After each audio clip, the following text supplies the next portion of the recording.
Hello, Wankers. That's right.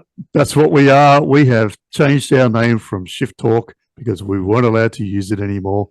They gave us the grace to do it one more bloody time. That was nice of them. Now they can just go and talk about giving vasectomies as much as they like without having to worry about us doing whatever it is we do. And even we don't know what we do half the time. So we are now known as you would have worked out, we are known as Podcast Wankers. And if you don't know why we call ourselves that, you need to listen to more podcasts and realize how many wankers there are on them. Also, it was suggested by a listener by the name of Scarlett, who did help me with the artwork as well. The original artwork, the one we're not using, the one we are using, was done by someone else. Sorry, Scarlett. So, joining me, back from a little hiatus of a week, is Deborah. Hello, how you going? Hi, Ash. Hi, fellow Podcast Wanker listeners. I'm enjoying that. I'm going to really enjoy that one. So, thanks, Scarlett, for the idea. Yeah. How's your week been? Yeah, pretty good. I mean, it kind of been worse than last week, so we're in a good place. It's good to be back. Although I did love listening to you and Stacey. God, I got so many laughs out of that last podcast. Yeah, we got a little bit loose in a few spots, and when I listened back, I thought, oof, I've really got out of my comfort zone there. But well, the listeners enjoyed it, and they've asked me to do a little bit more of it. So I guess we'll just get right into the feedback. Let's just get down to the nuts and bolts. So from Lola, and Lola's contributed something else that we're going to use a bit later. And she even gave me a pronunciation guide of her surname, which apparently, from what she's written, it's pronounced C-O-L-A. Like you're spelling the word cola, she said. And she said in relation to me talking about the movie Big Mama's House last episode, I wasn't sure who the actor was that was playing Big Mama. And she said it was Martin Lawrence, who is really bloody good. He's been in a lot of good movies. And she pointed out that he was also good in a movie called Blue Streak, which I fucking love. It is a good movie. I saw that 3 times at the cinema. It was brilliant. Ow. From Stefanie. How good was Stacey? I loved her. But no offense. Ooh. Intended. Oh, well, there you go. She didn't have the same chemistry with Ash that Deborah has. Well, thanks, Steph, but we love Stacey. Huge Stacey fan here. Yeah. So, yeah. Hopefully we can get her on and it can be all 3 of us one day. So. Yeah. From Trav, and he's just written ha ha ha ha ha about 50 times. That fucking Year 12 formal and exam story was so relatable, bro. Just don't drink around your co-host. Lol. Well, school night, so no drinking here. Last time we were sitting next to each other in person, I did have a very large beer, but I did not vomit. Okay, from Wilma Dickfit. That's obviously a fake name. Bros, the same thing happened at my graduation night when I was taking a dive down south, and my girl Ralphed all over my head. I haven't heard someone say Ralph since the 90s. Oh, no. I'm trying not to picture the position you were in, mate. Too late, that ship sailed. What am I up to? From Sam. I nearly ran my car off the road when Ash told his Year 12 stories. Shouldn't listen and drive. Well, especially not when Stacey and I are on together. And she also said Liverpool rule, which I disagree with. But hey, you gotta start at least tolerating them now with Abs following them. So from our old mate Corn Dogger. Well, I won't say her real name, but Corn Dogger, who's a girl, not a boy, said, now that you know my real name, I don't know if I should say this. Okay, I've got to read it out as it was sent to me, okay? You started it. You two have to come out of hiding and hook up. You're worse than Bones and Booth, and I had to ask Stacey who that is. And the tension is excruciating. Haha, if I had balls, they would be blue. I had to ask Stacey who Bones and Booth are. They're two characters from a TV series called Bones. I realised that the guy who plays Booth is Angel. So Yes. I've watched Buffy a lot because it's a good show. From Kate. And Kate, your check is in the mail for this little message. Unless you're talking about Stacey, which is kind of weird. Gotta love that rough masculine voice, especially when you're floating hard, as if I am. And you need to get videos happening, guys. Yeah, we will at some point when we're both wearing pants. Did I say that out loud? From Harry Johnson. Yeah, sure, mate. That fucking alpha male bloke cracked me the fuck up. What a soft cock. If you recall, that's the guy who said he was in charge of his wife, and as soon as he bought some KFC, she saw it on their bank statement and rang him up and said, what the fuck are you eating KFC for? You fat something or other. It wasn't very nice of her, but anyway, it wasn't very nice of him either. And he also said, this is for Stacey, when he, me, said boner, as it was in word association, I think, he wasn't talking about a knife hand at the butcher's shop. Oh, no, we all got that. Oh, Stacey said killer as her word association. So I think that's from Nikki B. Nikki B's a boy, actually. I know who that is, I think. I think. Condolences to your family, mate, and hope all is well with your girlfriend. I don't have a girlfriend unless she's talking about Stacey's girlfriend. Or yours. We all want to hear the stand-up routine now, big guy. Oh, that'd be funny. Yeah, I've got to check that with my solicitor first. From Jordan, we know who Jordan is. He's a guy I know through cricket. Stacey sounds cool. She is cool. I gave it a wrong feedback. I read that wrong and said, someone sent me a message saying Stacey sounds hot. She love-hearted it. Then I said, hang on. No, he said cool. And Both are equally correct answers. So Stacey's awesome. Stacey's cool. Stacey's all of the above. Nah, Stacey's married. I can't say that she's hot. That's not very... well, anyway, we know the truth. And last one from Breezer. And she's written, fuck, in like 50,000 U's in the middle. 2 pups. And then about 8 laughing faces, crying laughing faces. So that's also for you, Stacey.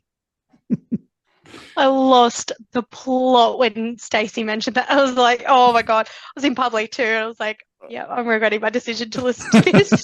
I was not expecting that. I had no idea that was coming. It was fantastic. And I'm pretty sure she didn't have any idea it was coming after 2 pumps either. But, did I say that? All right. You got any feedback from anyone? No? Yes? No. I'll leave the feedback to you. Got any feedback you want to give? It was really funny. I mean, I answered a lot of questions and there were a fair few things where you're like, Deb would know the answer to this. I'm like, yeah, I do, but I'm not going to be a dick about things. So, yeah. Yeah. All right.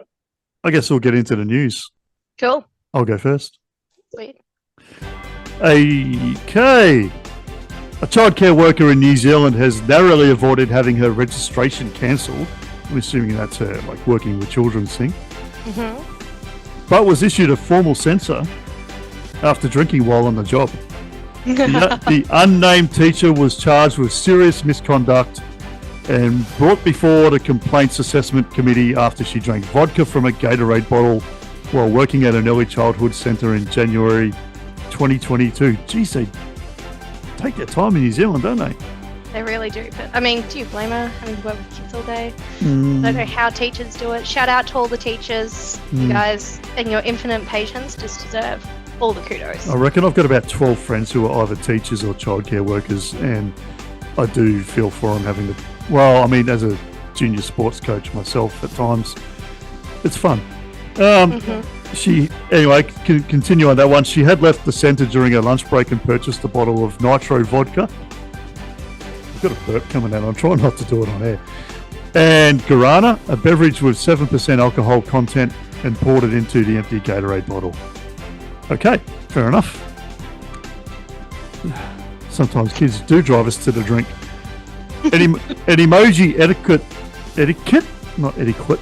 An emoji etiquette expert has warned that you should avoid sending a passive-aggressive thumbs up to a Gen Z. It's a Gen Z in Australia, but I'm just going to say Gen Z. While a slight smile might also be taken the wrong way. Gen Zs are calling for people to ditch the passive-aggressive thumb-up emoji and are ditching the crying with laughter face, according to Emojipedia. That's my favourite emoji to use. What were we saying before we came on about people being precious? Oh my God. Leave my emojis alone. You guys can have all your fancy new ones. Just leave the old school ones alone for us. Oldies. I've got teenagers and I send a thumb emoji to them all the time. Oh, and even does that to me too. Like, it's just constant. And I'm like, what's that meant to be? Okay, cool. Thanks, Dad. I used to write my over my mum or my dad like really long messages, and they'd respond with K. Always went down well. Yep. Literally. Next up, you can now celebrate a magical person by naming a star in the stunning night sky after them. It's a symbol that lasts a lifetime and can be spotted from anywhere in the world. I would buy one for you, Deborah, but you're already the brightest star in my eyes. That is so cheesy.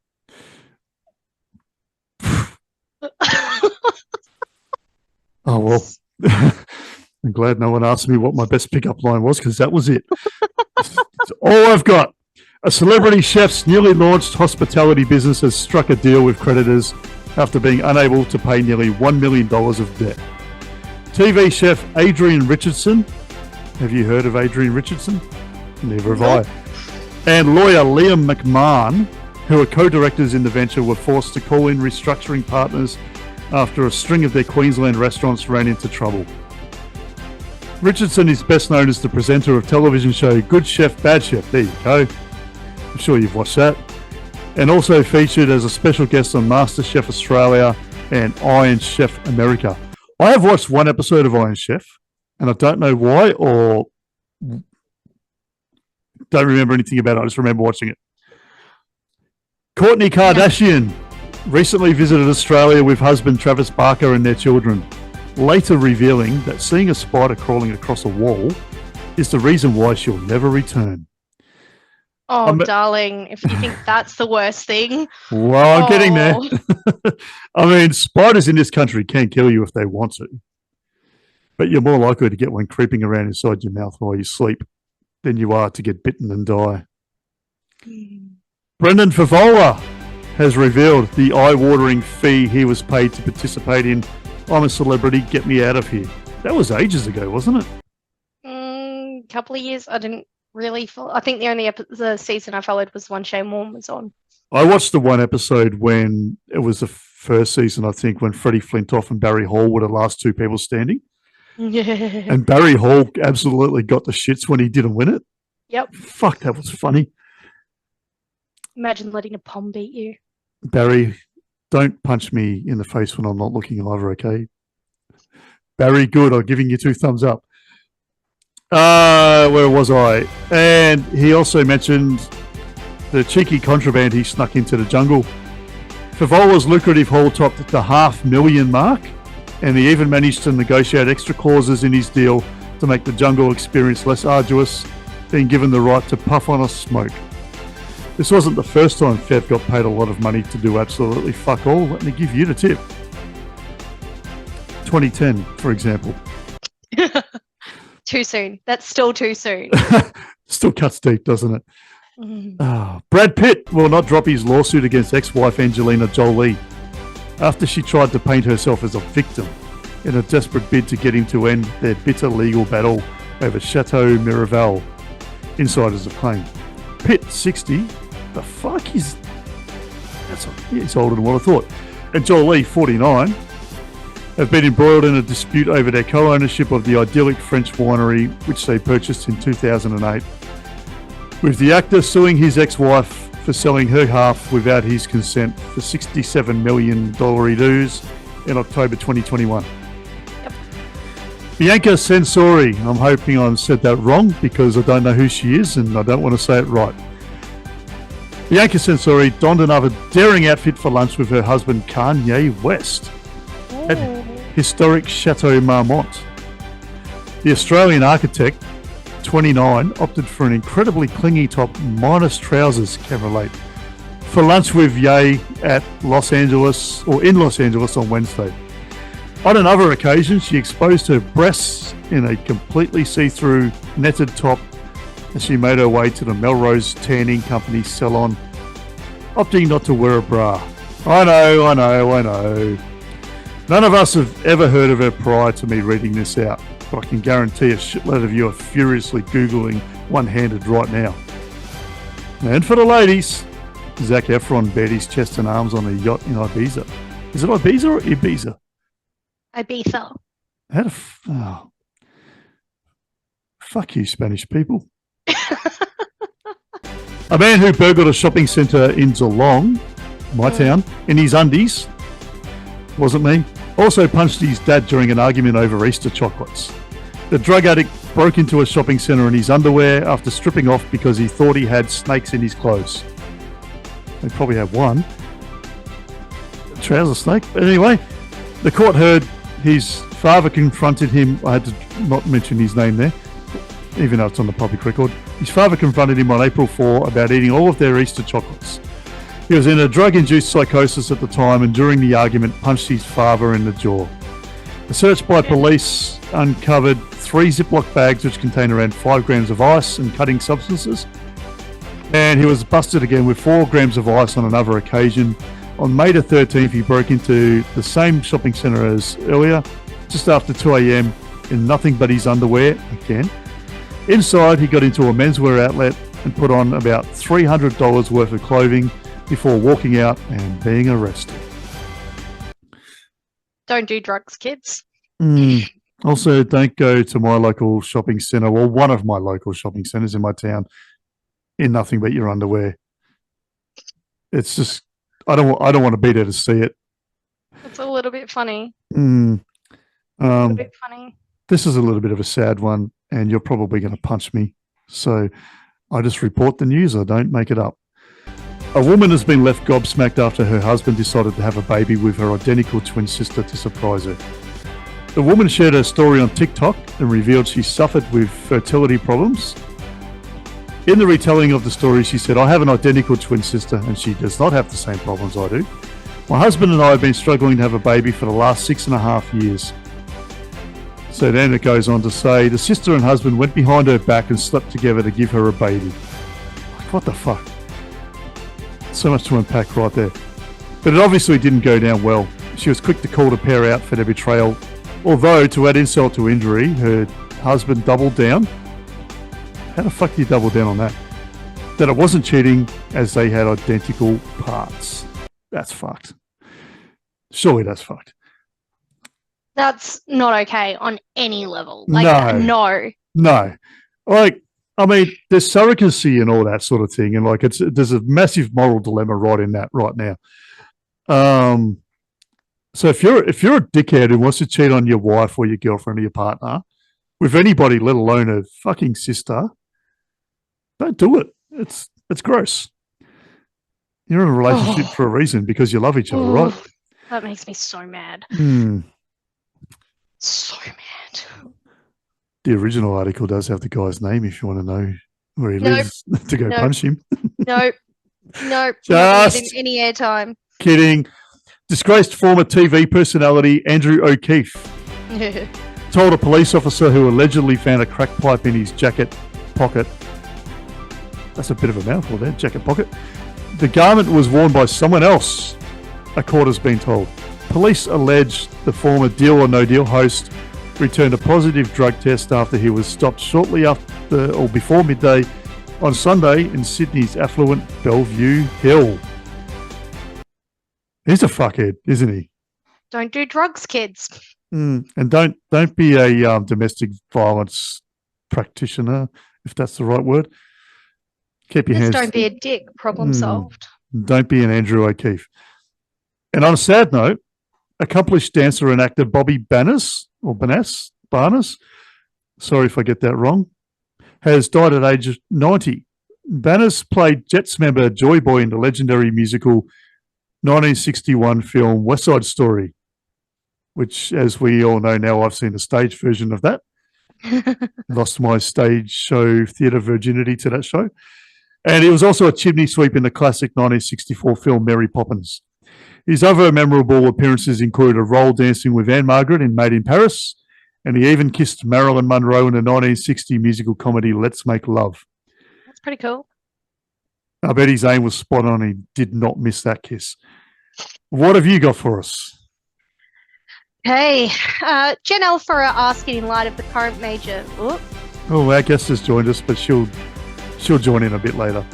Major changes in the world, why there isn't a type of podcast you can listen to in real time, easily accessible for free to share breaking news. Radio, guys, it's called radio. 13 Brazilian sharp-nosed sharks have tested positive for cocaine off the coast of Brazil, with a concentration as much as 100 times higher than previously reported for any other aquatic creatures. Researchers believe this is a direct result of tons of cocaine dumped into water by drug smugglers around South and Central America. Have you watched that movie Cocaine Bear? I haven't watched it, but I've heard of it. I'm trying not to watch it, but I think eventually I'm going to have to. And then the sequel will be Cocaine Shark, I'm assuming. Pretty much.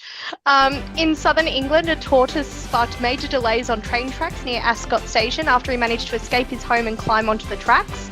Solomon the tortoise was carried off the tracks by engineers after he was spotted moving at pace down the tracks towards Bagshot, where he had to turn right in the train before being successfully reunited with his owner. What sort of pace are we talking? Did they give us a mile per hour or kilometres an hour? I think he maybe would have travelled like a metre. Like, they're slow. Per hour. Yep. A black bear and her young cub have destroyed a car in Connecticut, America, after being accidentally trapped inside. Officials believe they got into the vehicle by opening a door, but it remains unclear as to how the door then closed. Locals say they seemed to be having a ball as the horn was blaring and the radio was blasting whilst they were inside. Sounds like they had a very good time. Very good time. And lucky last week, one of the Oscar Mayer hot dog-shaped Wienermobiles ended up flipped onto its side after crashing on a suburban highway in Chicago, Illinois. Whilst no one was injured in the crash, the same can't be said of the vehicle. This footage shows visible damage to the vehicle's hot dog shape. I guess that took a turn for the worst. There we go. I can occasionally make jokes. I told you were funny. Sometimes.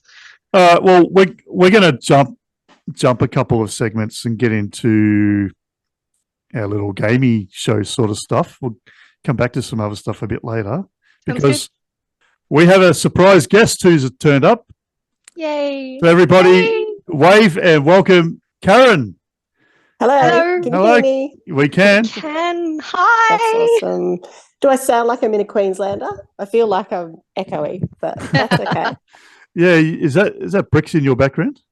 None. No bricks. No. It looks very wooden. Timber and tin. All right. Well, Deborah. Yes, sir. Do you want to get into a Who Am I with Karen? Sure. Okay, so I was born on the 2nd of August 1932 in Leeds, Yorkshire, England. I was a stage actor before I was cast as a lead in the movie I am most famous for. I was nominated for a record 8 Best Actor nominations for the Academy Awards, including for the movie just mentioned, without winning once. I hold the record for the most nominations without ever winning one. Because of this, in 2002, the Academy awarded me with a Lifetime Achievement Academy Award. I'm somewhat fondly remembered for being part of a group of actors who were labelled Hellraisers in the 1960s, which included Richard Burton, Richard Harris and Oliver Reed. I had a lot of fun with this one. Oliver Reed was very fucking loose. I had varied responses from critics during my career. A stage role of mine in Macbeth was famously badly reviewed in 1980, long after I'd received plaudits for other performances.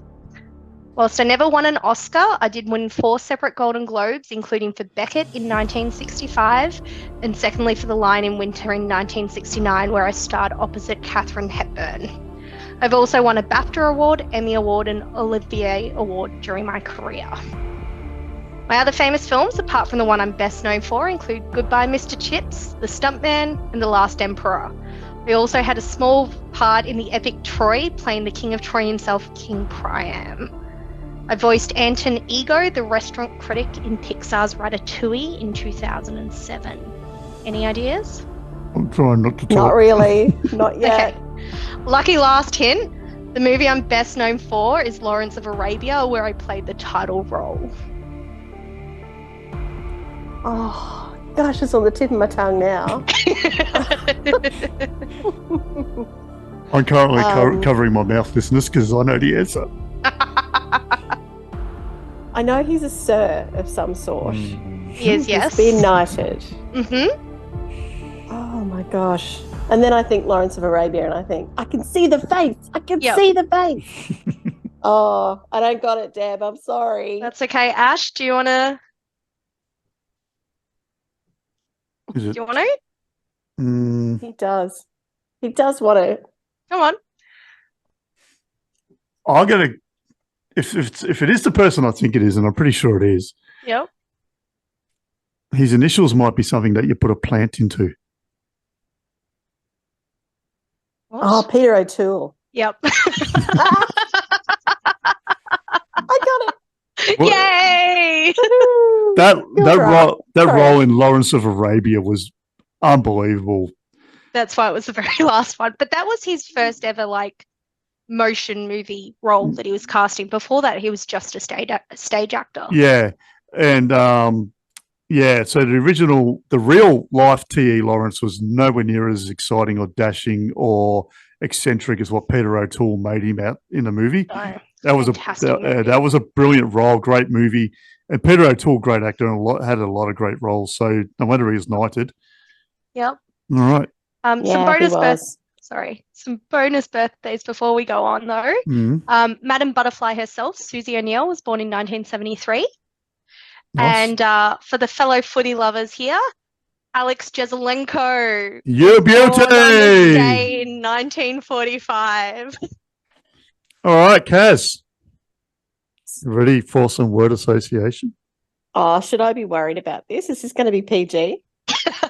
Sometimes he's good, and sometimes they ask things like which political party you follow. So I'm just like, Yeah, but these are sent in by listeners or by people. So Okay. So not It's based fine. on past word association. just segments. just like with the news, I don't write the news. I just report it. So these are sent in by Betty, last Hi, name Betty. Humpter, Betty Humpter. Well, maybe he did. Okay, See, you can't help it. so these ones, Betty, last name Humpter, has given you one word, and you just got to say the first word that comes to your head as quick as you can. No multiple choice tonight. Okay. All right, so let us begin. The clock's It froze. Just- Did it freeze or did I? No, I Yeah. heard you said white, right? I said white. I heard that. you froze at my end. All right, so black, you said what? All right, Yep. booty, Say again. booty, as in Booty. I've got to be very careful here. Just got to go with All the right, first say word you it think again. of. Edit that first bit out. Booty, Oh. dingle,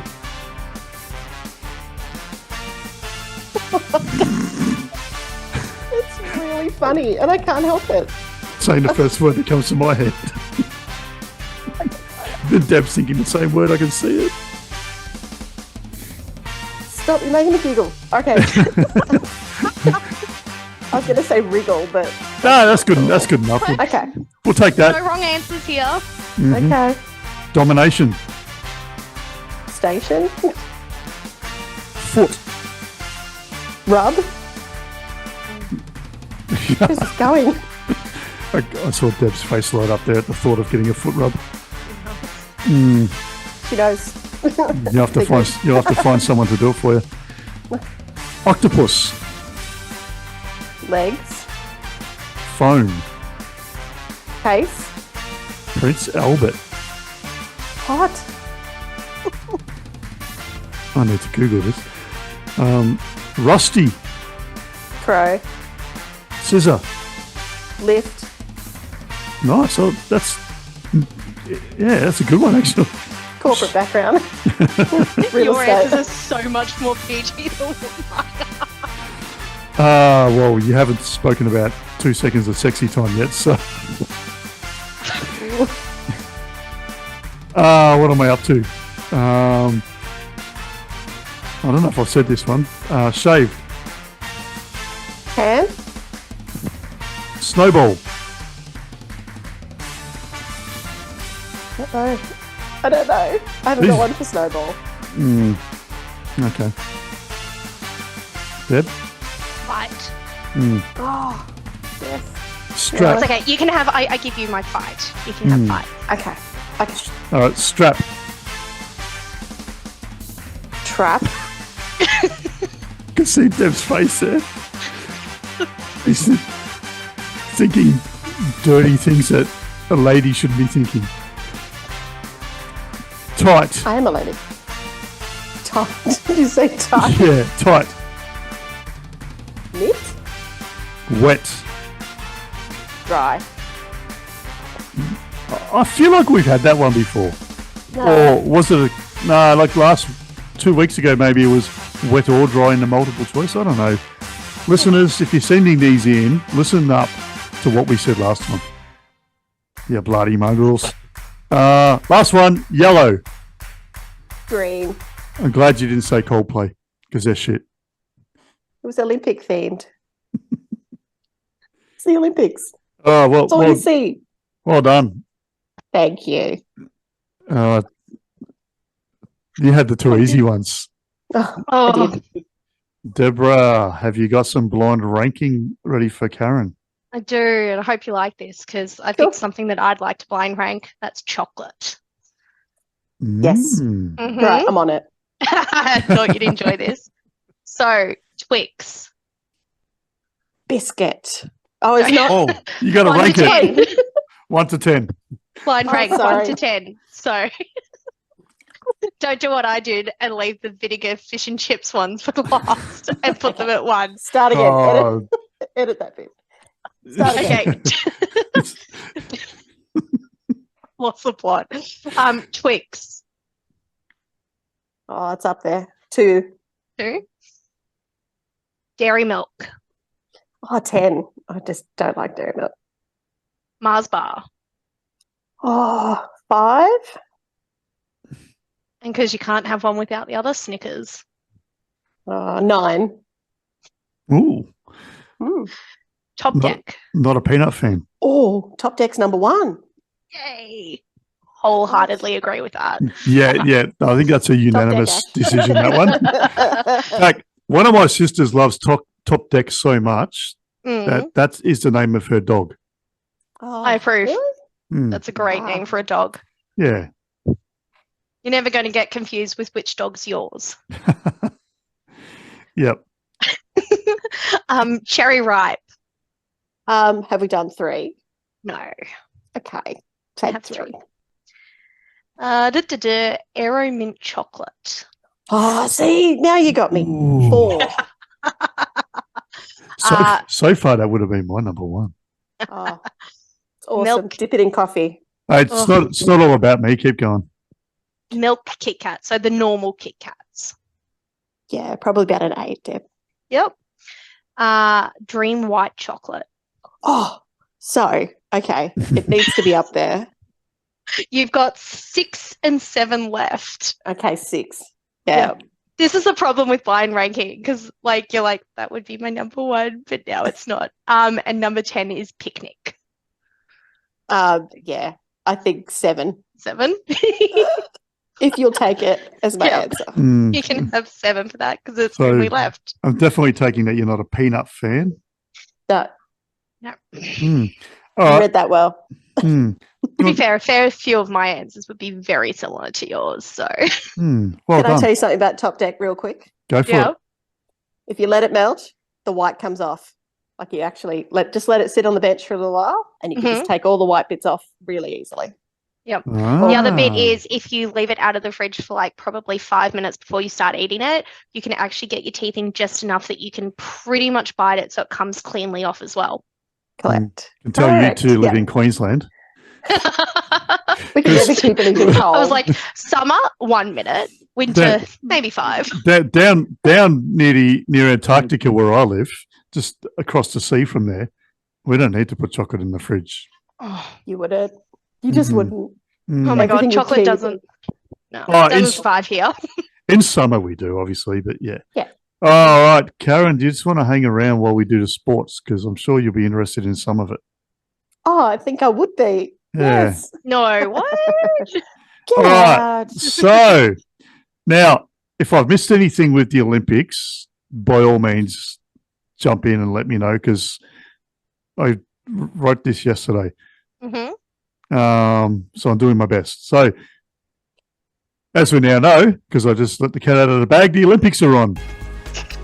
And we, that is Australia, have been looking good so far with the following medalists at the time of recording.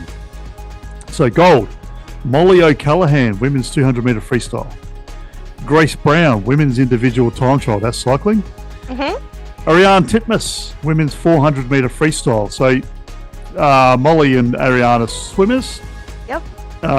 Molly O'Callaghan, Shayna Jack, Emma McEwen, and Meg Harris in the women's 4x100 metre freestyle relay in the swimming.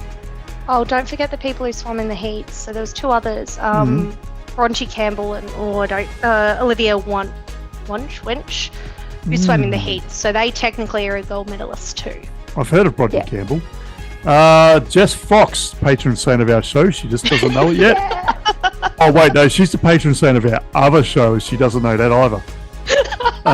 You should she, tell her. She won the canoe slalom K1. Yes. And Kaylee McEwen Mhm. won the women's 100 metre backstroke in the swimming. Correct. Um, Back to back. Yes, Said she she's went to the pub. one of only 2 women swimmers who have gone back to back at Olympics apparently in the same backstroke, yeah. in the backstroke. Silver medals: Elijah Winnington. I mean, his last name. men's 400 metre freestyle swimming. hmm Jack Cartwright, Flynn Southam, Kai Taylor, and Kyle Chalmers, who was almost going to be an AFL footballer, but he made the right call, I think. Yeah. They won the men's 4x100 metre freestyle relay in the swimming. They came second, sorry, because I'm a dickhead who can't read my own notes. And again, I think there was a couple who were in the heats as well that deserve kudos yeah. for that. Yeah, so good on you, Tom and Harry. Not their real names.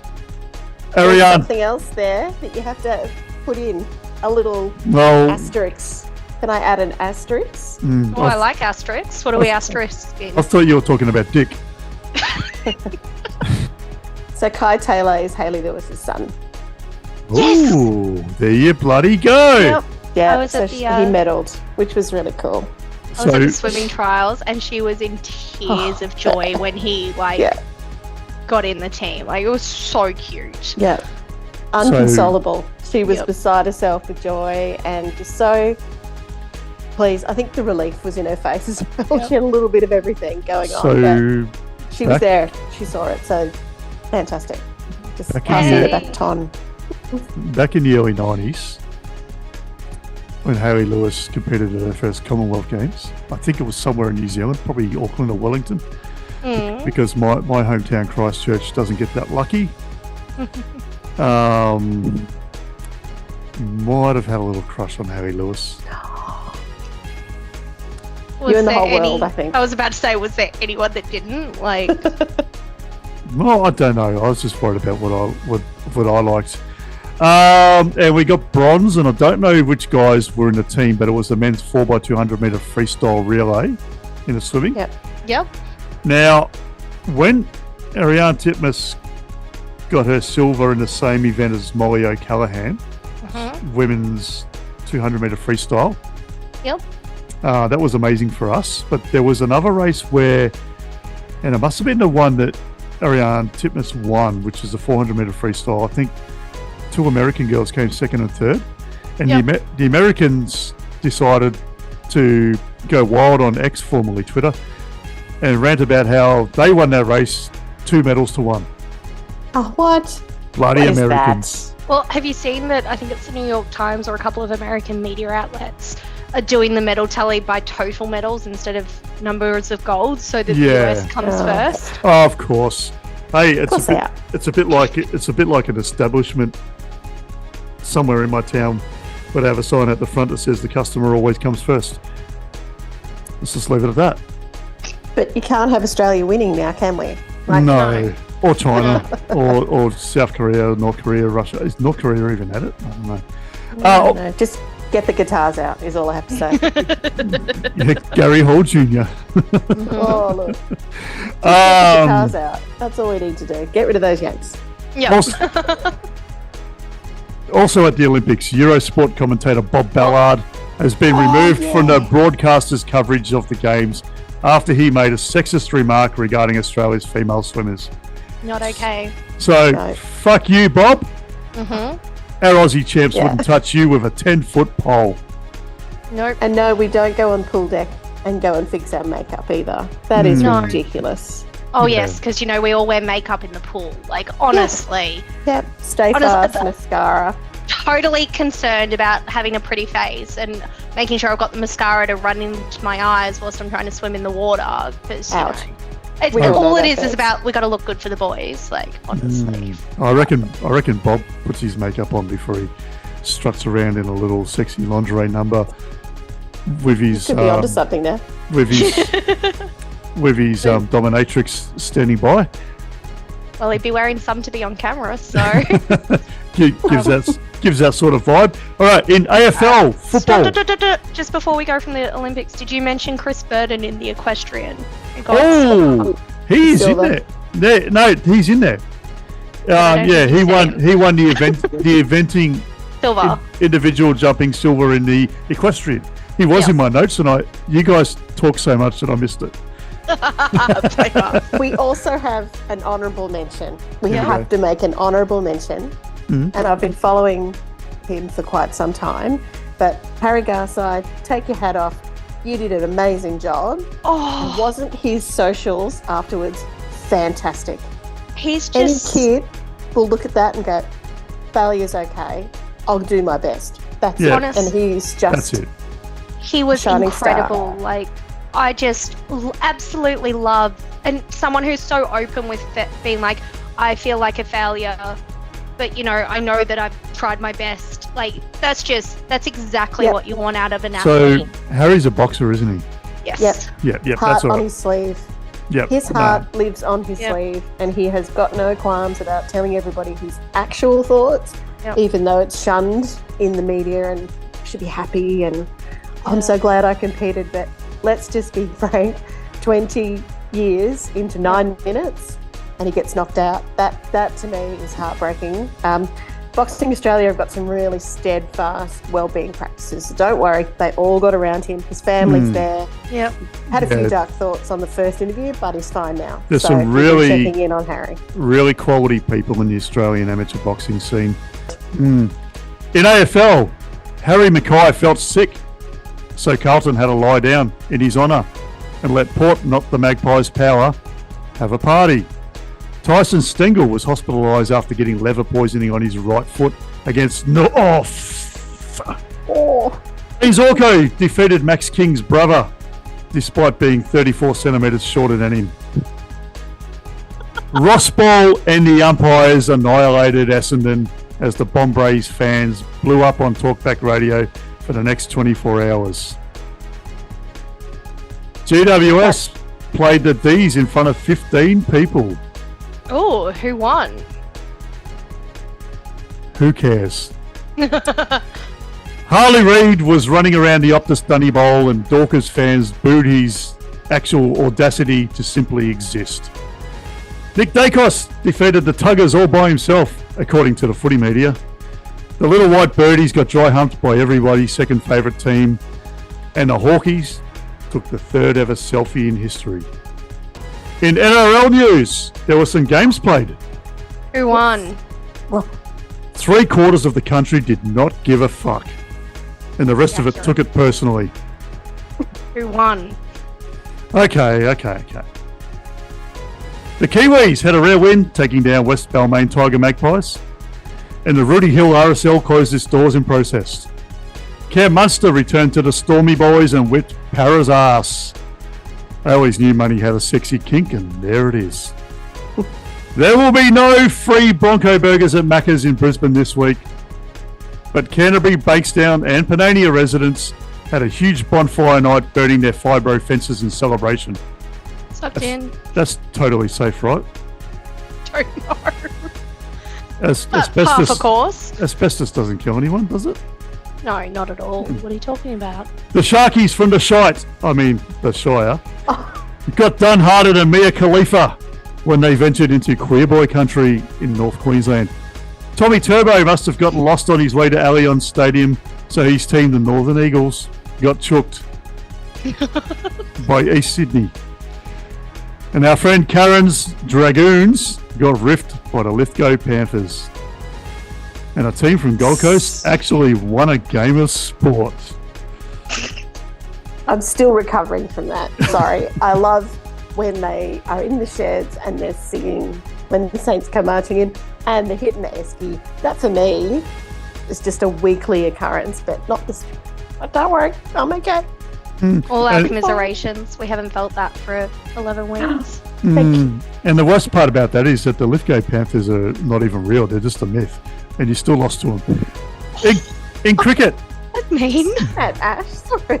So I'm from the Shire too, so Well, I'm originally from the Shire, so my Sharkies don't forget Sutherland is my family name. And well, yes, that's what I was so going to say. the Sutherland Shire was probably named after one of my relatives. Probably.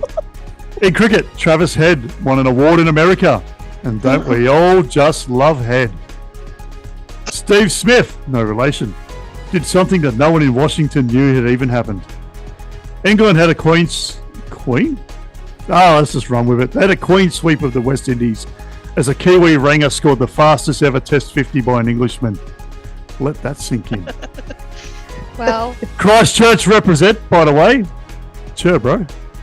we're in England. It's everywhere but England. Ireland beat Zimbabwe. Oh, Go Ireland! They're kicking ass this week. And They got 2 gold medals. Look at them go. And Sri Lanka's women beat India's men. No, wait. That was a typo. And finally, but not least, I ran a lap of the Oval. oh, good on you. Way to go. Yay. Yeah, go me. Did All you right. just have your jumper? Did you have Hey. a spare jumper for your, like, It was like get a line scarf next time and film it? Have you ever watched that kids' cartoon Regular show? Yes. The character Muscle Man, when he waves his jumper around, goes, Mom! Oh, God. Oh, that's so crazy. I love it. I got forced to watch that. Yeah, same. And it wasn't by my kids. It was by a former girlfriend. God, The show's still good. Oh, sorry. Well, she's not that good, so the show's better. Okay. Either of you guys got anything you want to add to the sport? Only that we're going to win a whole heap more medals, so just get ready. The Olympics is about to absolutely, well, you have to think about the sports that are left to go, and I think we're going to be glued to our TVs. Yep. And we have to nap. So I have a And question. it's not just the Olympics, it's the Paralympics too. So Yes. Paralympics Yeah, coming up. get behind the Paralympics. It is fucking amazing to watch. seeing what everybody does go through the adversity to get where they are. Yep. It's brilliant. Everybody except for Oscar Pistorius, he can get fucked. Yeah, there's one to watch in the Paralympics. That's Alexa Leary. Yes. If she wins, I'll be in a bucket of tears. I And don't know how anyone's going to console me if that happens. I have no idea if my native land of New Zealand, bro, has or will win anything at the Olympics, but it's They all won about, the rugby sevens women's overnight. They did. of course. But it's Oh all no, Australia was the gold medal favourites for that. Yeah, And we I didn't know. even medal. So I know, but it's rugby, bro. Those chicks can tackle, man. Oh, Oh my yeah. god, Chase they're you down. incredible. I definitely Incredible. wouldn't want to be tackled by one of them, that is for sure. All right. You Well, sure? let's finish that up. And thank you for coming on, Karen. It's been No props. an Thanks for absolute coming. blast. Thank you. It was good to see you again. And I Oh, do good to have see you too. one question before you go. This Oh, has yes. been getting around a lot on social media and the ABC as well. Why is Australia so good at swimming? I saw this.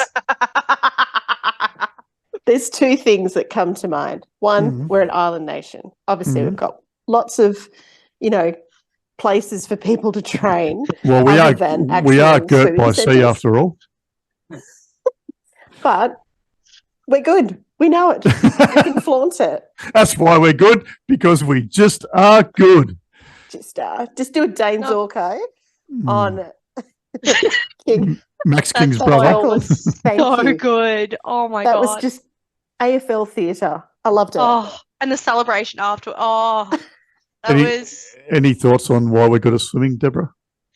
because we lost a prime minister drowning, so we Oh, named yeah. a pool after Poor him. Harold. How fucking Australian is that, though? Well, that was in the Shire as get it well, out. wasn't Yeah, it? I'm going to go for a swimming lesson at the Harold Holt pool. You can. Oh, funny. fuck me. Peak All right. Aussie humour. I mean, it's not meant Thanks, to be guys. humorous, but All There's right, plenty to come.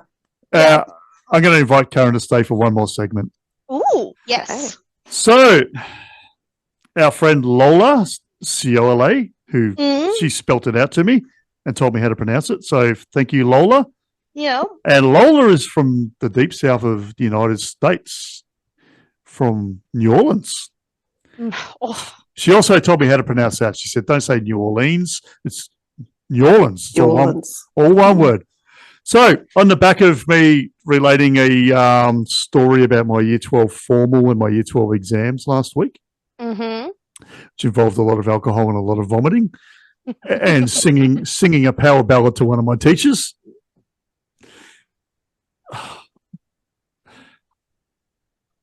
Lola has written, your Year 12 formal story left us hanging that there are more embarrassing things you've got stored away. So don't hold out on us. Tell us your top 3 most embarrassing moments. Well, obviously that is my number 1, so I'm going to have to give you 3 others. So one time I was catching a train with my sister, her boyfriend, bunch of mutual friends. I got a sister who's a year younger than me, so we had a lot of mutual friends. We're catching a train in Melbourne. We're going to the races at Moonee Valley Racecourse. It was about a week or so before the Melbourne Cup. So, yeah, Oh, yeah. everyone's pretty riotous. We'd all had pre-drinks, as you do in Australia. And we're on the trains. And now, if you've caught a Melbourne Metropolitan train, Mm. back in those days, they had these handles that you could push. Now, you sort of, to push the door open. Now, technically, you weren't meant to open them while the train was moving. They were locked. As soon as the train stopped, they would unlock. Well, I had a theory that they weren't actually locked and it was just the Metropolitan Service of Trains, whatever they fucking call themselves, were pulling my leg.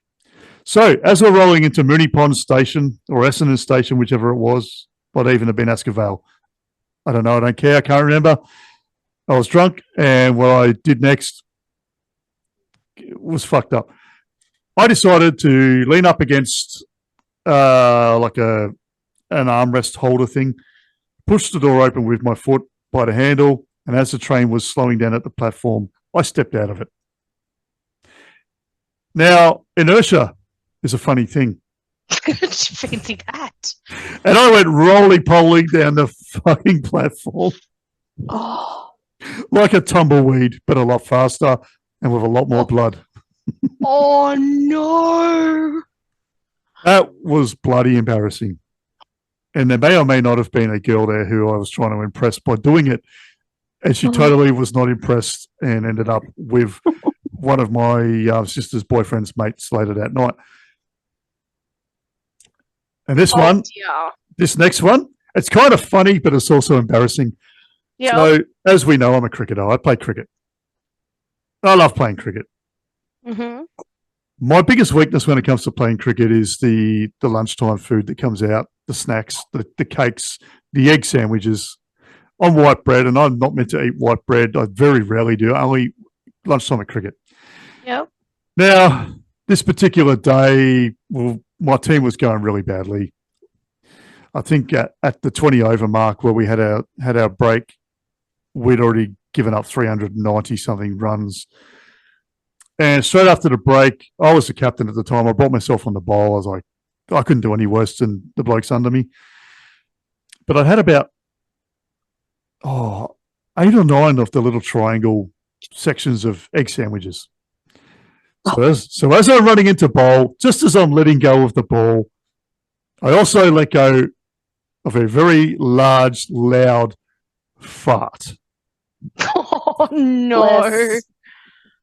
Oh no. What was even funnier was that the batter laughed himself to death to the point where I actually got him out. Meanwhile, people on the boundary heard it and were laughing their heads off at me and making fart noises back at me. Oh no. That was bloody That's embarrassing. So funny. And the fact is that I've played against that same opposition club 5 more times. And every time I've run into bowl or I've gone to take a run while I'm batting, one of their blokes has yelled out, "Don't let a fart rip, dickhead." And at the lunchtimes, That's a knee slapper. at the lunchtimes, they've taken away the plate of egg sandwiches before I could get to them. I think that's fair. Now, this third one is a little bit more recent than those. So there's a woman, actually, who I've thought very highly of and still do. And I was going to be spending a too brief amount of time with her.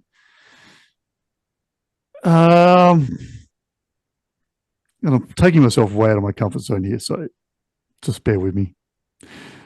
Anyway, I'd caught feelings. Let's just put it that way. And I'd psyched myself up. And anyway, for some reason, not related to what I was hoping for. It wasn't under the circumstances I was hoping for, but we hugged, cuddled. Opinions vary on which one of those it was. Our hands touched.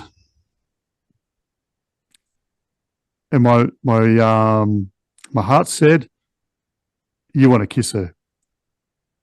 And my brain said, "You sure do." And I wanted to kiss her on the lips. But I'm pretty shy, actually, believe it or not. And I got really anxious and nervous. And I thought, right, well, I guess there's a bit of an icebreaker here. I'm just going to, well, my heart actually said, kiss her and tell her you love her. And my brain took over, or some other part of me took over. And I leant in thinking, right, I'll play it safe. I'll kiss her on the cheek. Except I bloody missed and got her on the ear.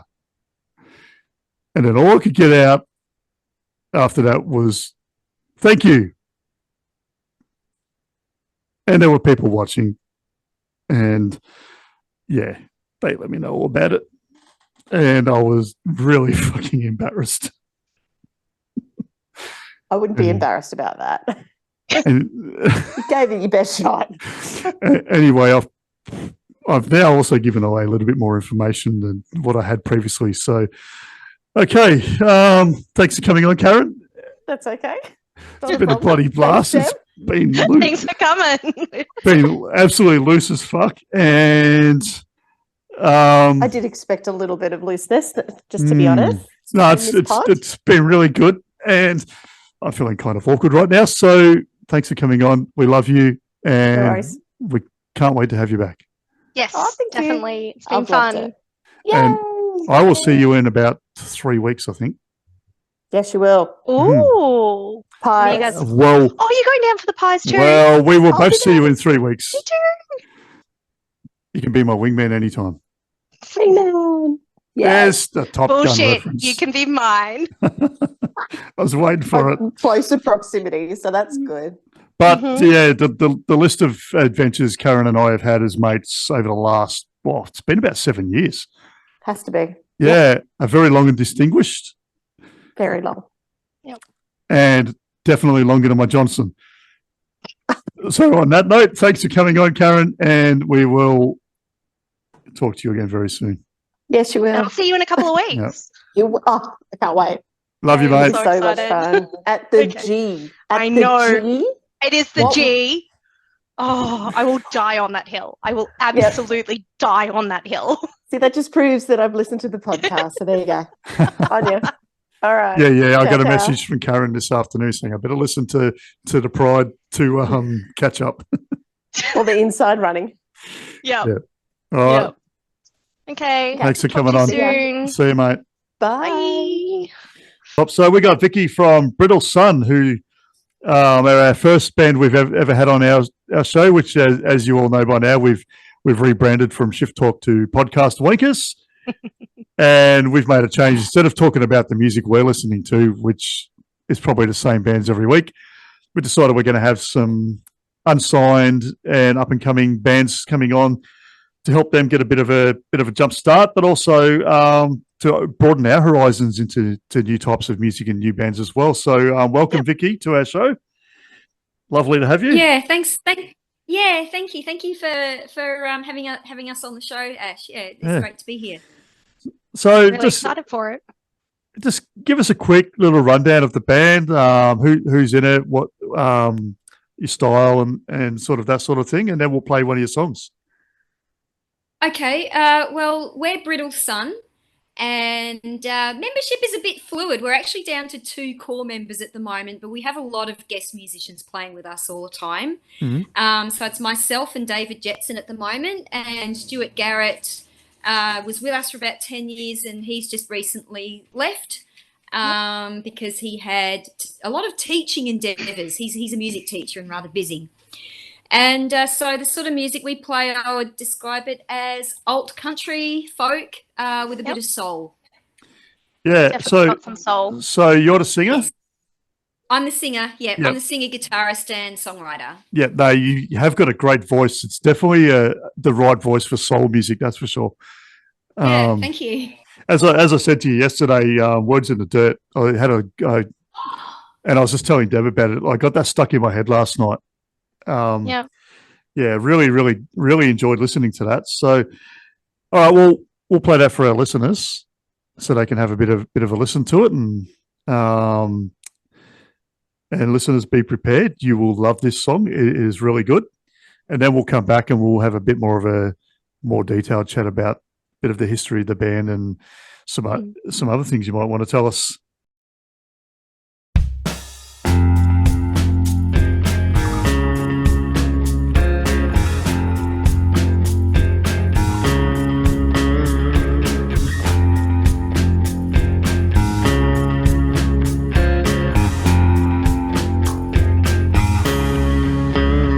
It was 40 degrees the night I stole a broken star. And I hope you're okay. I still love you for the one you are. I'm not quite as sober as I've led you to believe. Craving makes the heart sick, colors fade to blue. And it's hours after midnight and I'm wide awake. I'm outside writing words in the dirt.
well, that was Words in the Dirt by Brittle Sun. Hope you liked it. I definitely did. And so Viki's just going to now tell us a little bit more about the band. So how long have you been around? Oh, a while, actually, because my daughter's 12. And I just thought when she was a baby, I thought, I've got a baby. It's a really good time to start a band. Oh, that's cool. Baby brain. And so I did. And it started off with David Jetson, who is our guitarist and sometimes bass player. And it was just the two of us for a while, and then we got together with Stuart, who was our keyboardist, percussionist, guitarist, bassist, and everything else you want him to be. And yeah, we've been over the years. We've released, a few EPs. We've released a lot of singles. We've played mainly. We've never played interstate, but we've played. Oh yes, we have. We did a wedding in South Australia, so we have gone interstate. So, counts. Yeah. So that counts. So you're from Melbourne, obviously. Yeah. Now, so what sort of do you play around the club scene? Do you have outdoor gigs? How do you go about it? Gosh, I haven't done an outdoor gig in years. Wouldn't want to be doing one at least right now. It's freezing. No, definitely not. Yeah. Generally, I'd say more around inner Melbourne, mostly northern, inner west, sometimes southeast, sometimes St Kilda area as well. That would be perfect for your style of music too. Yeah, and it's fun. It's fun. Yep. I mean, it's one of my favourite things to do is not only to play music, but I actually love going to see live music. So I love supporting other bands and it's been people have lost interest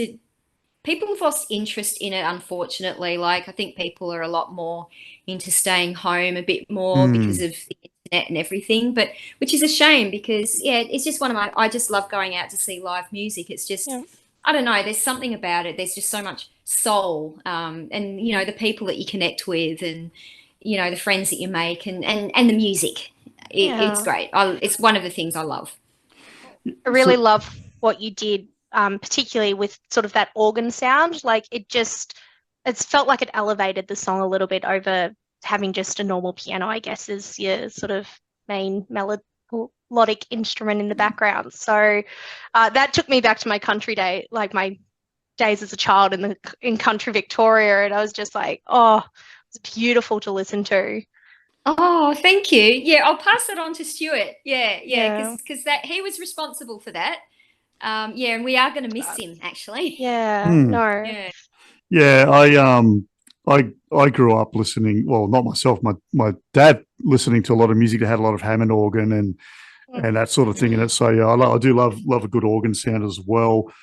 So the Melbourne music scene is really back in the days. So I used to work doors at the Tote, which you probably would know the Tote back in the day, and used to frequent the Espy a lot, and in the old Gershwin room in Wall Street down the bottom of Swanston Street, which is a venue that's not even around anymore. I used to spend a lot of time hanging around the more so the heavy metal and punk sort of stuff. But I did get taken to a jazz club one night, the Nightcat in Fitzroy. Oh, did you? And that was a very different experience. I'll give you the tip. Yeah. I remember the Nightcat. So you've so you said you've had a few singles out and some albums. Is that right? That's true. Well, singles and EPs. Yeah. Yeah, EPs. Yeah. So where can people get their hands on those? If you go to Bandcamp's the best place, which so if you just Google Brittle Sun and Bandcamp, our Bandcamp site will come up and pretty much all of our songs or all the ones we want to admit to anyway are on there. And there's a few early stuff that we're like, no, that doesn't exist anymore. Yep. And also Spotify. Most of our material's up on Spotify. YouTube, if you go to YouTube, or if you're into iTunes, Apple Music or whatever they call it now, it's all on Apple Music as well. Yeah, I'm a big Spotify user, so I'll add you to my follow list on that. Yeah, thank you. I think Deb has a question to ask about a couple of your songs. So I Yeah. did notice in the couple of songs that there was a magpie reference in a couple of them. Is that any particular yes. reason, or is that you're a Collingwood supporter deep inside? You've got to get that in. Okay, I love magpies, as in the birds. Yeah? I just Okay. love them. I just think they're beautiful animals, and they've got so much character. And there's a few around outside my house, and they're not swoopers. They're not. Oh. They've never been swoopers, and I just talk to them, and I just love them. As for the football team, I used to follow Collingwood, but I'd get so emotional and so tense whenever there was a game and it was close, and I Yep. just had to distance myself because it was just a bit much. So I haven't followed the understand. football for many years. Okay, fair enough. Yeah. I was just really curious because I'm actually based in Brisbane, and magpies are definitely a topic of conversation up here because we do get swoopers and proper swooping season. So I was just really curious when I saw the mention of them. So yeah, Yeah, I love them. they are Look, beautiful birds. Just far away They from me, are. please. like Yes. the football team aside, they are sort of an iconic part of Melbourne and Victoria. Yeah. Even one of the local football clubs where I live is called the Magpies. So I'm down in Geelong. So we have them down here, even though it's freezing cold all the time, allegedly. But yeah. So all right. Well, have you got anything happening coming up in the near future, like any gigs or anything that people might be able to go to? So the next thing for us is we are actually it's not a Brittle Sun thing, but I'm involved in a show called How the Light Gets In as part of the Melbourne Fringe Festival in October the 6th, which is a Sunday afternoon gig, and that is happening at Mama Chen's in Footscray. Okay. And it's a Sunday afternoon gigs, and Sunday afternoon gigs are my favourite gigs. When you're a parent, and they just work for me. Yep. Yeah. So it's 2 till 5. We've got Elizabeth Skeck, who'll be singing and doing some spoken word stuff. We've got Jason Watt, who's a local muso. He's very Nick Cave-ish, and he's great as well. We've got Peter O'Shea. I like Nick Cave too. We've got Peter O'Shea, who is a violin virtuoso. He's brilliant. He'll be doing some tunes, and then myself, yours truly, who'll be getting out a few of my new tunes that I'm recording at the moment, and also probably a bit of spoken word as well. Oh, sounds good. Fantastic. Yeah. So that is the next thing that I've got going. Don't mind a bit of spoken word, actually. Oh, it's good. When it's good, it can be terrible. But ours will be good. Yes. No, it does sound good. We might touch base with you again after that. So just again, when did you say the date for that was? So that's Sunday, October the 6th, 2 till 5 at Mama Chen's, which is in Albert Street, Footscray. Yeah, I reckon I know what that is too. Oh, no worries. What we might do is we might put that up in in the description for this episode, and I will get a link on how to get to your music, and we'll chuck that in the description as well. So anything else you wanted to say, Deb, or ask? Not really, Ash, but thanks so much for having me on your show. Yeah, it's been great. Oh, no worries. Thanks so much for coming. Yeah, thanks for coming on. It's been good. Thanks for sharing your music. As I said, I absolutely loved it. So yeah, and probably something I wouldn't have come across organically. So yeah, it's been some great find for me. Yeah, and look, for the listeners, like wherever you live, whether you're in like, especially if you're in Brisbane or Melbourne or Victoria, where the two of us are, Melbourne and Brisbane are well known for having awesome live music scenes throughout the decades. A lot of really great bands come from Brisbane and from Melbourne, obviously. So get out and support your local artists, which is what we're doing, and this is why we're doing it. There's so many talented artists out there that aren't getting played on radio, or maybe are getting played on community radio, but not enough. Yeah. And Yeah, get behind them. Get out and see a live gig. Get out of your house. Get off your couch and take your headphones off and get out and see some live music. It's always a good time, even if it's not really the sort of music you generally listen to. You'll find seeing a band live it's a great experience. It really is. Yeah. All right. Well, we're going to play one more song, and that's Power Lines, which the cover of has a magpie. It does. Yeah. And Yeah. thanks for coming on, Viki. And we'll stay in touch. Yeah, it's a pleasure, guys. Thank you so much for having us on the show. No worries. Pleasure to meet you. Pleasure is all ours. Yep. Yeah. Have a good one. No worries. You too. See you later. Yeah, thank you. Bye. Bye. Thanks so much. Bye.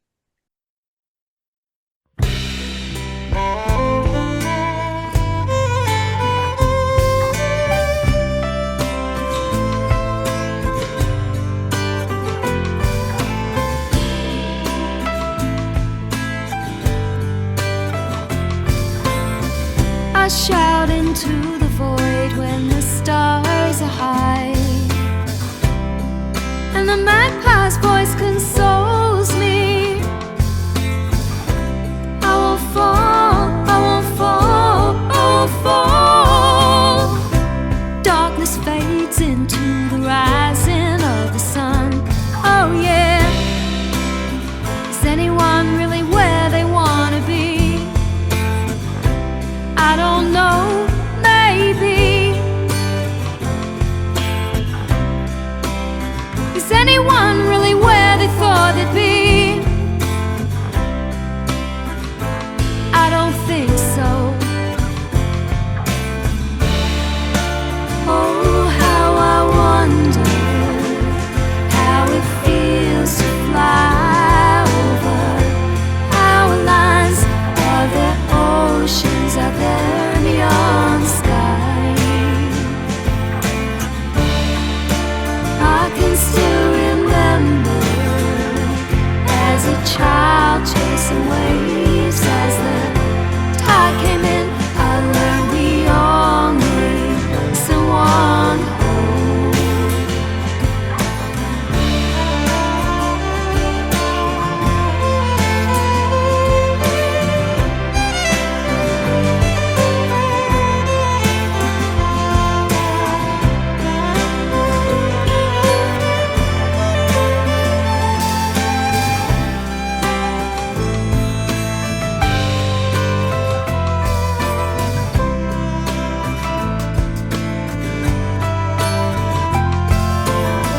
I saw a solitary crow, and so I followed him, 'cause I'm still waiting on a falling star.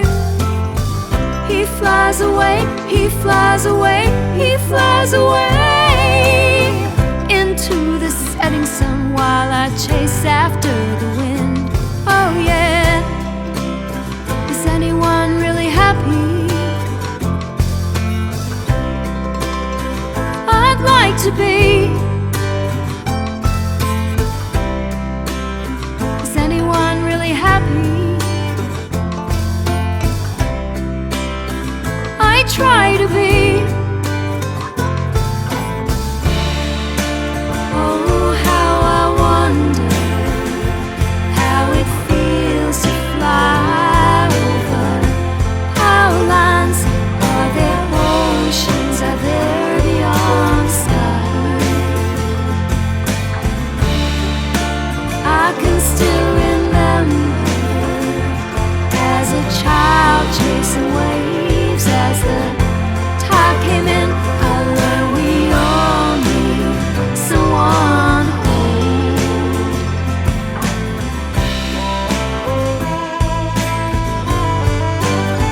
Need you to hold me. Need you to hold me. Need you to hold me.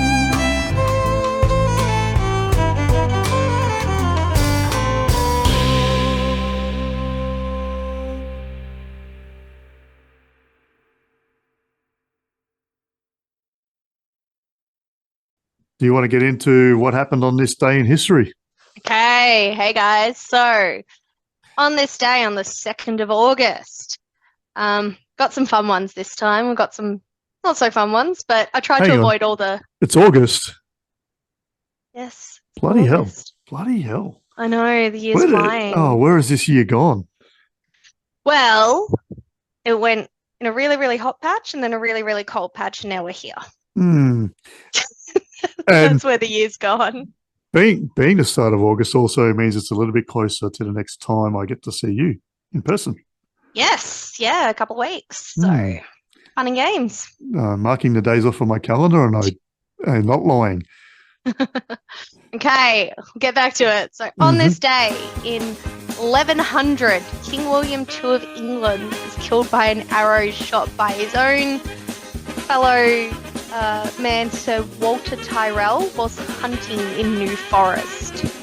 So friendly fire accident killed the King of England. And that's not the last time that's ever happened to anyone in the Western world. Can I tell you an interesting story about William the First, or William the Conqueror? That's William II's father. So my probably 45th great-grandfather, Sir William de Massey, was a Norman knight. Oh, wow. He fought in the William the Conqueror's army that fought at the Battle of Hastings. That's cool. Very cool. Yeah, there you go. So you have ancestors just everywhere. Not really. No, I'm going to send you a screenshot of my ancestral map, and it's a lot smaller than what you think. Oh, everywhere you go. Oh, my ancestors were here. And they weren't. My ancestors were here. They were not. Okay. Jumping a bit forward. So in 1610, Henry Hudson discovered the Hudson Bay, which is a large inland body of water in northeast Canada on the map, the big giant chunk out of Canada. So that was discovered by Henry Hudson, which is why it's Hudson Bay to this day. Is that border part of the United States as well, or is that further north? No, it's further north. It's entirely within Canada. I totally knew the answer to that. This is the cool one that I really like. In 1776, the formal signing of the US Declaration of Independence by 56 separate signatories happened. So this is the copy of the document which remains in the National Archive and is known as the engrossed version. So this is the one everyone actually sees. So the one that was signed on July 4th, it was just 13 signatories, one from each state. And the one that has all of the little signatories down the bottom was signed on this day. Nice. So yeah, about a month after the original one was signed.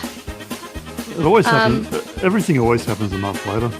Yeah, it was a bit weird, but didn't know that before today, so that was pretty cool. Yeah. In 1802, French Emperor Napoleon Bonaparte was declared consul for life in France after winning a national referendum. So this is what started leading to him being officially the emperor. In 1858, the government of India transferred from the East India Company to the British Crown on this day. There you go.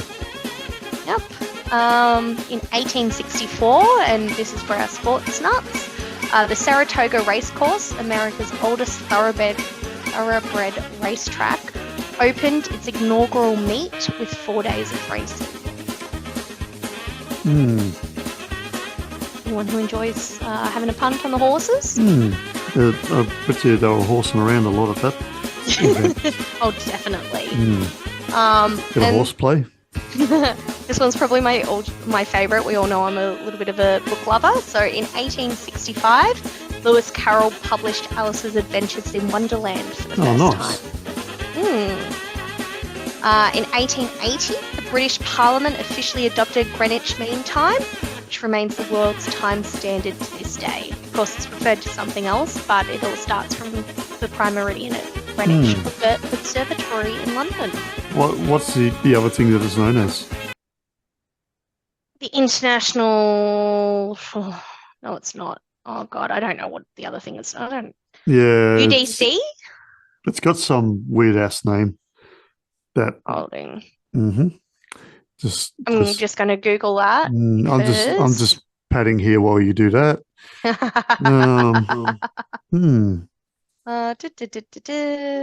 That's a really good question.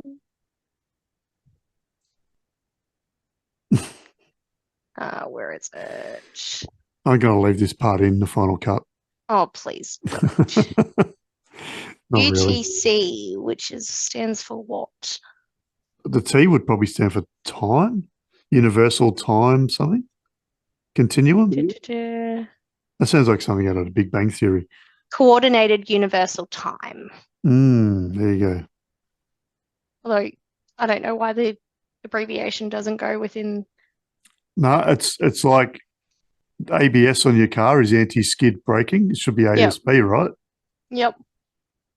Yeah, coordinated universal time. So that's what it's officially called now, but it all is still Greenwich Mean Time. So cool. It was 1880. Yes. In 1932, Carl David Anderson discovered and photographed a positron, the first known antiparticle. First time. It's pretty cool. I feel so dumb right now. It's a science thing. I know. I think you'll like this one though. In 1961, the Beatles held their first gig as a house band in Liverpool's Cavern Club. Yeah, because they've been called something else. Was it the Quarrymen or something like that previous? I don't know. I know enough to know I like the Beatles music, but I don't know enough to have any deep information on the Beatles. I saw there was a photo on social media somewhere of a picture of them performing it was about 1957, I'm going to say. Yeah. And it was like, oh, yeah, George Harrison, 14, Paul McCartney, 15. I'm like, geez, they were bloody young when they started. They were. They really were. So, yeah. In 2017, the first successful gene editing in human embryos to repair disease-causing mutations was reported. This one's pretty cool. In 2018, Apple became the first American publicly listed company to reach $1 trillion in value. Pretty impressive for something that was started out of a guy's garage.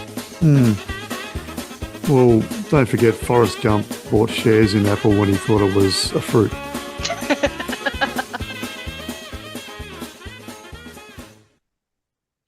I love that movie. Yes, that's fantastic. How much money do you reckon Dr. Pepper paid to get into that movie?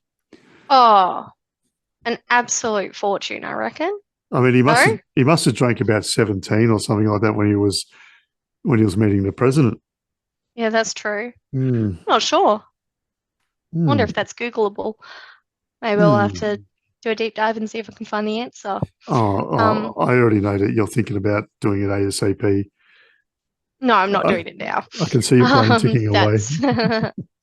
And lucky last, also in 2018, TikTok, the video sharing social network, became available worldwide after merging with musical.ly.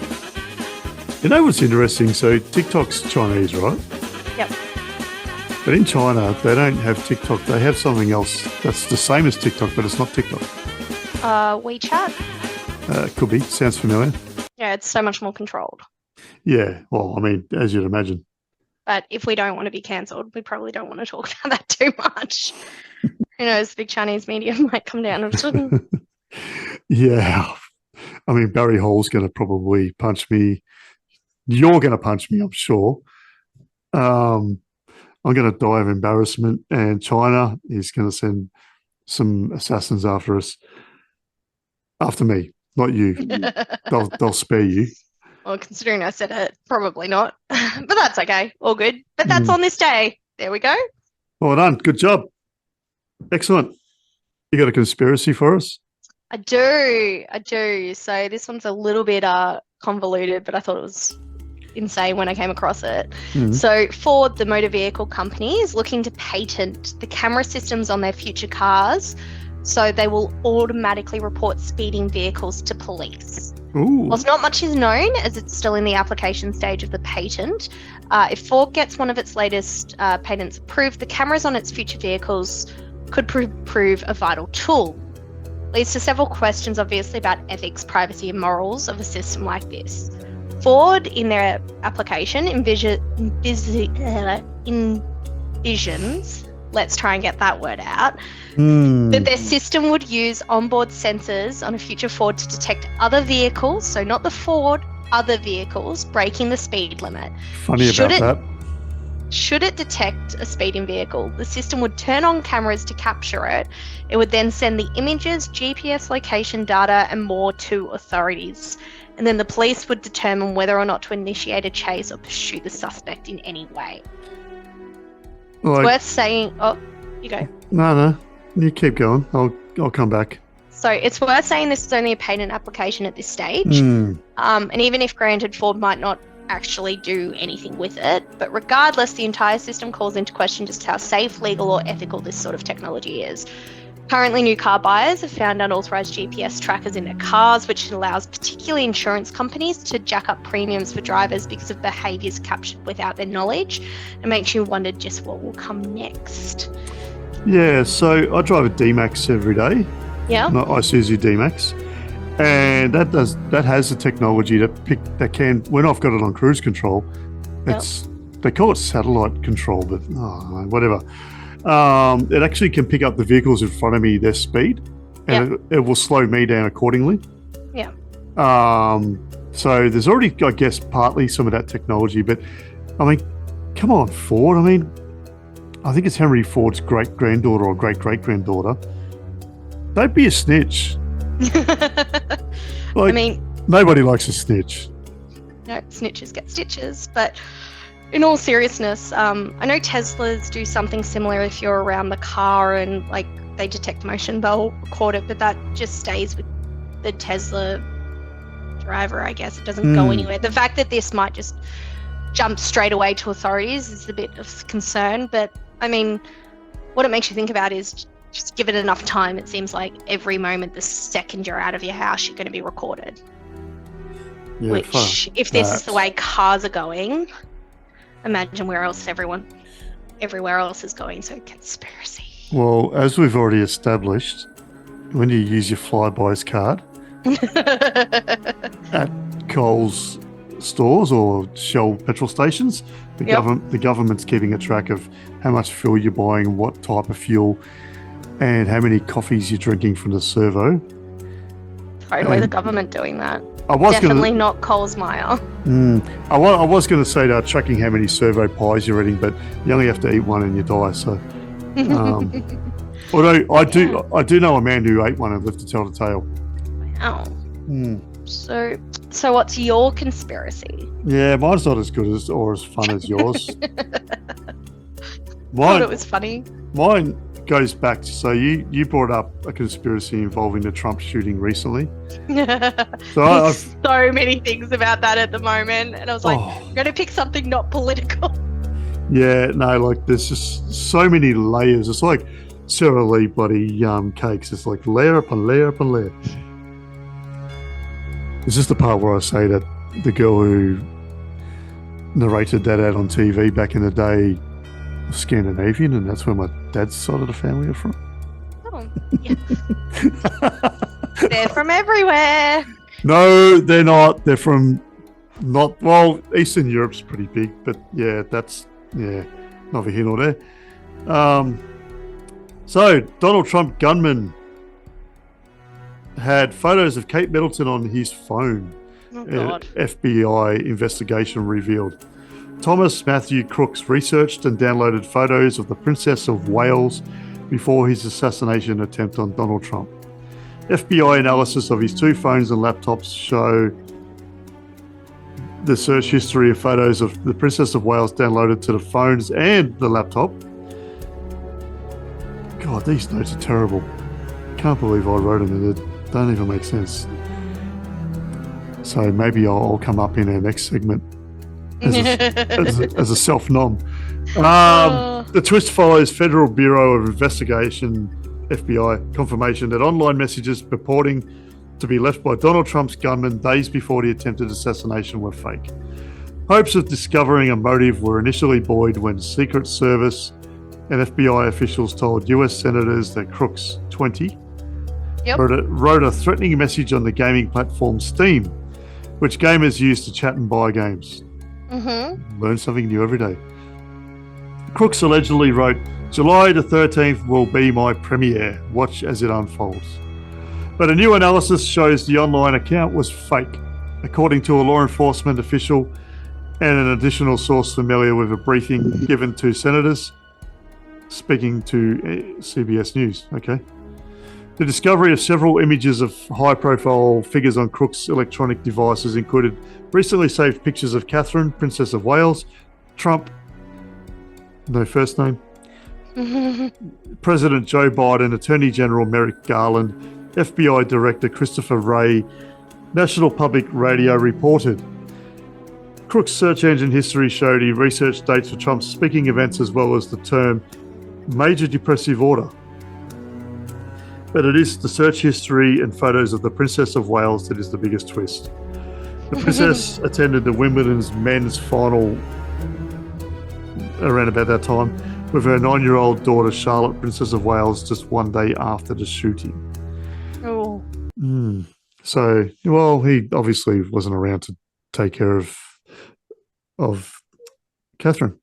Can we all just leave her alone? Like, leave her out of all the conspiracy theories. There's just so many. Like, Yeah, honestly. That's the worst reading of notes in the history of reading of notes. Well, I'm sure there's been much worse. Oh, I should have done that as one of my embarrassing moments, saying, here's me reading my own notes that I wrote that are shit. Oh, That makes sense. All right, well, I think we've got one more segment left. We do. Our favourite segment. It's our, hopefully everyone else's favourite segment. Our signature segment, some might say. Yes. Yes, so we're having a little bit of a change up with the rebrand of the podcast. Guys, let us know what you think. Give us some feedback, some comments and queries. But we've decided to rebrand from the Friday Fuckwit to the Wanker of the Week because, I mean, podcast wankers need a Wanker of the Week. We sure do. But All I'm right. sure if there's enough people writing for the Friday Fuckwit to be back, it will be back. So in honor of the fact that used to be the Friday Fuckwit and now it's now Wanker of the Week, my Wanker of the Week is the Fuckwits. Whoever's organised a lot to do with the Paris Olympics. So particularly the Paris Olympics opening ceremony. The Olympics are meant to be about the athletes. The whole thing is meant to be about the athletes. Mm-hmm. So whose bright idea was it to have them in the middle of the river for the parade? Yeah. It was as disastrous as when the AFL did it for the pre-grand final match parade 2 years ago. Don't do it. Deviates the attention from where it's deserved. These athletes have trained their whole lives to get here. I can only imagine how miserable it would have been for all those athletes stuck on boats for hours and hours and hours, going down the river, uncomfortable as all hell. So be better, people. Like, stop putting your elite sportsmen in the middle of a river or a lake or ocean or wherever you want to do that's, have it in a stadium or have it along a road, that's fine, but don't put them in the middle of the river. Yeah, and there was no order in what countries came in either, was it? Like, it's not like it was in alphabetical order like it used to be. Technically alphabetical order, but then they were trying to fit people on a certain number of barges. So, like, you'd kind of get shuffled around a little bit. And then Australia and the United States were right at the back because Australia's hosting the 2032 Olympics and the US is hosting the Summer Olympics and the US is hosting the 2034 or 30 Winter Olympics. Don't know which one. But then I'm like, well, if that's the case, why isn't the host of the 2028 Olympics at the back? Or maybe that is the US who are hosting. It's 2028. I don't even know. No idea, but so Brisbane has 2032, doesn't it? Yep. Yeah. You probably just said that, and might be that the US is hosting 2028, maybe. Is it LA? I don't know. I'm probably putting my foot in it, but I'm just like, is there a reason? Like, it's meant to be more prominent for the host countries, but it was just weird, and it was an odd order. And there were countries that definitely shouldn't have been on the same boat that were on the same boat. So that was a really interesting choice from the organisers. Isn't the Olympics funny though? Like all these countries that half the time they're at war with each other, all of a sudden they're like, hey, let's go play sport together and be friends for 2 weeks. And then we'll go back to firing missiles at each other immediately after. Be interesting. Yeah. Yeah. So Yeah. also a shout out to, an extra wanker of the week to whoever's organised the Olympic Village and chose not to have air conditioning in the middle of summer, or not to give them proper mattresses and have everything vegan friendly and sustainable. These are elite athletes. Treat them better. Yes. So a friend of mine has a daughter in school. I think she's in maybe the first or second year of primary school. Yep. And that classroom, all the students have been told that they now have to bring vegan friendly food to school because the teachers are vegan. Oh, screw that. Yeah, that's not my nom, because my nom for this week, it's a self nom. Now, What are you self-nomming for? where do we want to start?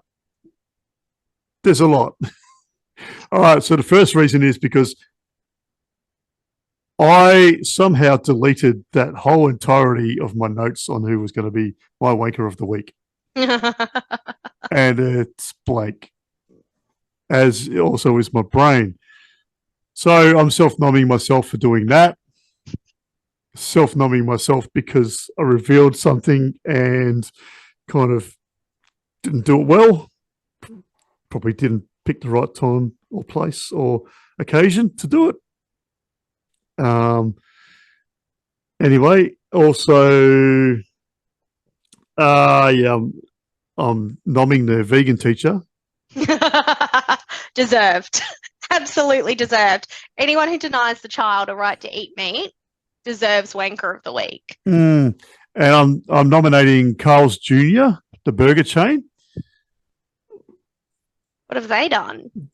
No, they've gone into voluntary administration. Did you see Bilson's has gone into voluntary administration too? Oh, that's heartbreaking. As has the airline Rex, who I flew to Brisbane with only, 3 weeks ago. And I had a pretty good experience in there. They're gone. Less care about the airline, more care about the alcohol. Yep. So I actually do have a proper nom. So the Geelong City Council, I made a booking to have hard waste collected from my property for the week starting on the 20th of May. A couple of months ago. It has not yet been picked up. They claim to have picked it up. Now you get the Geelong City Council gives you 2 free pickups per year. Yep. The local crackheads in my area have taken more stuff than what the Geelong City Council did. But also some local robber, stealer, criminal, whatever you want to call them, decided that my front yard looked like a good place to hide some stolen bikes. So they hid some stolen bikes in my front yard, covered them up with some of the stuff from my hard waste pile. And of course, that's the one part of my yard that my security cameras don't point at. Yep. So we have no idea who it was. And my neighbour's security cameras don't point to that part, because that's the part where my fence is at its highest. Yep. At the side. So whoever you are, you're a wanker. But also the Geelong City Council, you have an election coming up in 2 weeks. And guess who I'm not voting for? You, the whole bunch of wankers that you've got at the moment. How do I finish this off? Well, firstly, have you got any final thoughts? No, I think I summed up a lot of what I wanted to say in the wanker of the week, or the fuckwit Friday, whatever we're calling it these days. So this was good fun. Hopefully everyone likes the new format. Let us know if there's anything you do like, anything you don't like, anything you think we should do or shouldn't do. We're always open to feedback. Yeah, we have got some of that feedback comes through, and yeah, obviously some people need to buy a TV or read a book because they've got a bigger fascination with aspects of my life than what I have myself. But There's no such thing as a dumb comment, but there is such thing as stupid feedbacks. Yeah. So I'm harsh. It's true though. My final thoughts of this business, so we now have a Podcast Wankers Facebook page. The Shift Talk one's going to get shut down pretty soon. Yep. Has a lot of people jumping on board with that. We do have a email address, podcastwankers89@gmail.com. So if you want to send us an email with some feedback, you can do that now. Podcastwankers89@gmail.com. Or Snapchat. I've stopped using my personal Snapchat to spam people with our links. And that's where most of our feedback's been coming from as well. So that's why we don't know everybody's real names except for... Good old Snapchat. I don't even have a login for Snapchat. Yeah, I dead set wasn't using it for ages, and then suddenly I did. So we have, it's just Podcast Wankers, all one word. Yeah. I got in trouble because the Bitmoji or avatar, whatever it's called, looks like a wanker. And I said, that's the point.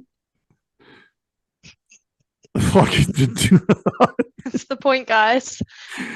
Yeah.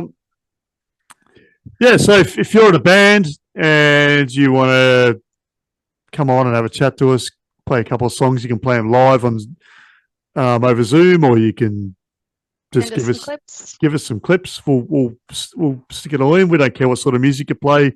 We love music. We love you. And our listeners will love whatever it is you play, because they're I was going to say they're good, something that rhymes with shunts, but I had to bleep that out last week when I dropped that word accidentally. And I clocked that. I did clock that. I was like, don't know if Spotify is happy with that. Indeed. And so send us your feedback. If you got any stories, conspiracies, wankers, we wouldn't mind sort of, reading out some of your wankers of the week or Friday fuck, which I think we run with wanker of the week, because that, just in case I feel like putting it out early and not out on Friday, then it sort of doesn't narrow it down. And if you want to ask me any other questions that I have to answer honestly, have a crack. What's the worst thing I can do is not answer it, but I probably will, because I'm a dickhead sometimes and just... Ash is far more open than I am, so feel free to ask him. Don't feel free to ask me. Sometimes I answer questions without realizing what I'm saying or just said or about to say. And thanks for coming along and supporting us. See you next week. Keep on wanking. Oh my God.